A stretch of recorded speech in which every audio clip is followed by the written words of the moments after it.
是紫云仙子，这位，这些都是姬家在姬州如月一事，等我禀报。如月小姐，想娶我姐当媳？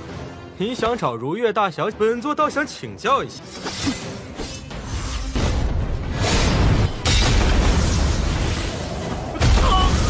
带虚少回来，看你怎么死！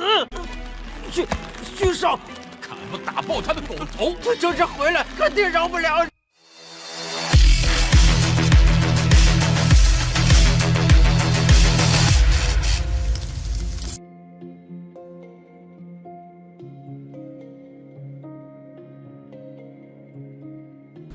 Halo semuanya, selamat datang di Ruang Sinema. Bagaimana kabar kalian semua? Semoga selalu sehat dan baik-baik saja. Sesuai jadwal, jadi pada hari ini kita akan kembali melanjutkan series Donghua Martial Master episode terbaru, yang mana ini adalah episode yang ke-640. Bagi yang baru bergabung dengan series ini, kita sudah sediakan playlistnya, jadi kalian bisa mudah mencari di mana episode awal dari series ini. Sebelum kita mulai episode terbarunya, kita akan melihat dulu apa saja yang telah terjadi pada episode sebelumnya, tepatnya pada episode 639. Sebelumnya, Qingchen itu telah melakukan pertarungan dengan Mo Xianyuan. Pasalnya, dia itu telah begitu berani memberikan tantangan kepadanya. Dalam pertarungan ini sudah jelas kalau Qingchen mudah mengalahkan Mo. Bahkan, Qingchen tidaklah memberikan kesempatan kepadanya untuk bisa menyerang dirinya. Dalam sekejap saja, Mo itu tumbang dan membuat semua orang itu tidak menduga dengan kemampuan yang pria liar ini miliki. Jiruri merasa kehadiran Qingchen dalam keluarga Ji akan membantu mereka dalam mengalahkan keluarga Mo. Alhasil mereka pun mulai melakukan perjalanan, di mana Peri Jiyun juga ikut. Pasalnya dia yang memastikan kalau dia dengan Jiruyu memang adalah sahabat. Dalam perjalanan itu, Rusing sangatlah kesal dengan tingkah laku yang Qingchen lakukan.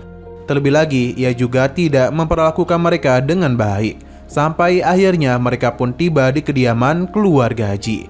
Sekarang kita akan melanjutkan episode terbarunya. Tindakan Qingchen yang berteriak mencari keberadaan Jiruyu membuat seluruh perhatian tertuju kepadanya. Jiruri pun menenangkannya dan mengajak mereka untuk masuk lebih dalam lagi ke kediaman keluarga Ji, di mana keluarga ini memang sangatlah besar dan memiliki tempat tinggal yang begitu indah. Selain itu, di berbagai sisi terdapat para prajurit yang berjaga. Hingga sesaat kemudian, Qingchen bersama yang lainnya bertemu dengan dua murid lainnya, di mana mereka segera memberikan hormat kepada Jiruri dan juga Rusing. Sementara Jiruri memperkenalkan Jiyun dan juga Qingchen. Namun mereka itu sama sekali tidak menyapa Qingchen, padahal mereka itu sama-sama murid yang baru direkrut oleh keluarga Ji. Melihat penampilan Qingchen yang layaknya pria liar membuat kedua murid ini meremehkannya. Bahkan mereka itu hampir saja tertawa. Jiruri berpamitan kepada Qingchen, pasalnya dia harus melaporkan kedatangannya kepada ayah mereka. Kedua pria ini pun penasaran apa yang terjadi hingga menyinggung tentang Jiruyu. Jadi Rusing menjelaskan kepada mereka kalau pria liar ini tiba-tiba muncul sambil berkata ingin melamar kakaknya untuk dijadikan sebagai istri. Rusing tidaklah sudi, pasalnya tampang Qingchen saja seperti itu. 紫云仙子，这位，这些都是姬家在姬州如月一事，等我禀报。如月小姐，想娶我姐当媳？ Jiruri memintanya untuk tidak berkata sembarangan, sedangkan kedua murid ini diminta untuk membawa kedua tamu untuk beristirahat. Jiruri pun pergi meninggalkan mereka, disusul juga oleh Rusing, karena dia itu ingin melapor kepada ayahnya juga. Setelah mereka semua pergi, terlihat kalau salah satu murid ini ingin memastikan apakah dia itu memang benar ingin melamar Jiruyu. Qingchen membenarkan hal tersebut. Sadar kalau masalah akan terjadi, Peri Jiyun pun mencoba untuk menengahi situasi. Terlebih lagi mereka sama-sama adalah tamu dari keluarga Ji. Dan meskipun Tinu berasal dari pegunungan, namun kekuatan yang dia miliki tidaklah dapat dianggap remeh. Mereka cukup terkejut pasalnya Peri Jiyun memberikan pembelaan kepada murid itu. Sementara murid berambut pirang ini ingin melihat seberapa hebat kemampuan yang dia miliki. Karena suasana sudah sangat panas, jadi pria ini langsung saja mengeluarkan pedang miliknya, yang sepertinya itu bukanlah pedang sembarangan, yakni senjata tingkat Kaisar Puncak. Serangan langsung saja diarahkan kepadanya. Berhubung Denny sudah sangat berani menantangnya, jadi Qingchen akan meladeninya. Serangan pria itu dapat dengan mudah Qingchen hancurkan, bahkan membuat pedang pria itu bergetar hebat. Tidak hanya itu, serangan balasan juga diberikan yang membuat pria ini terpental. 你想找如月大小，本座倒想请教一下。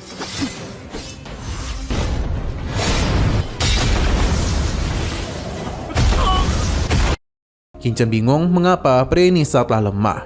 Merasa diremehkan, jadi dia kembali bangkit dan langsung saja melakukan penyerangan lagi. Hanya saja dalam pertarungan itu, Qin Chen tidak mudah mengatasinya. Sampai-sampai memaksa pria ini menggunakan teknik tebasan terkuatnya. Namun apapun yang dia lakukan, hasilnya tetap sama saja. Qin Chen jauh lebih unggul, bahkan pedang yang dia banggakan itu dapat dengan mudah Qin Chen patahkan. Ia bingung senjata macam apa ini karena begitu rapuh layaknya bambu. Qin Chen juga meminta siapapun untuk maju jika mencoba bertarung dengannya. Pria ini tentu saja panik melihat rekannya menjadi seperti itu. Dia pun segera membawanya yang terlihat sudah babak belur.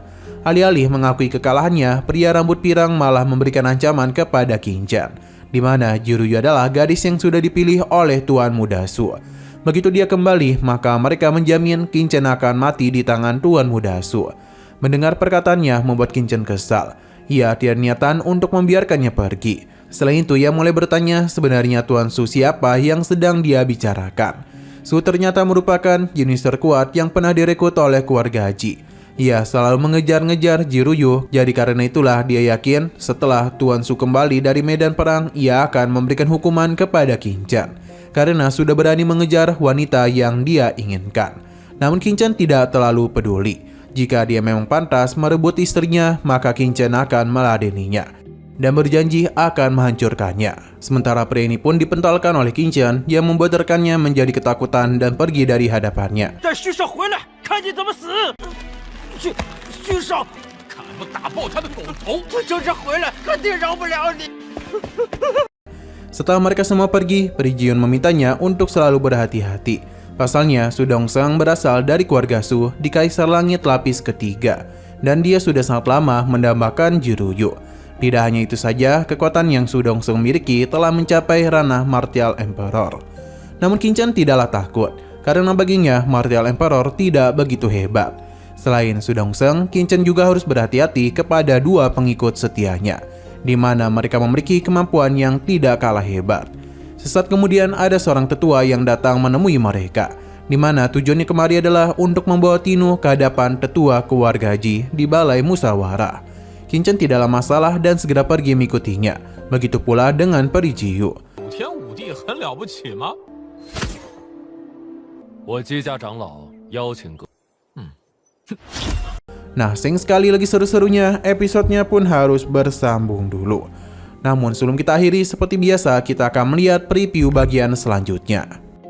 Para tetua tengah mempertimbangkan apa yang harus mereka lakukan kepada Qin Chen. Salah satu dari tetua meminta untuk menghabisnya saja, karena dia hanyalah pria liar dan begitu buah pelebur Dao dapat mereka miliki.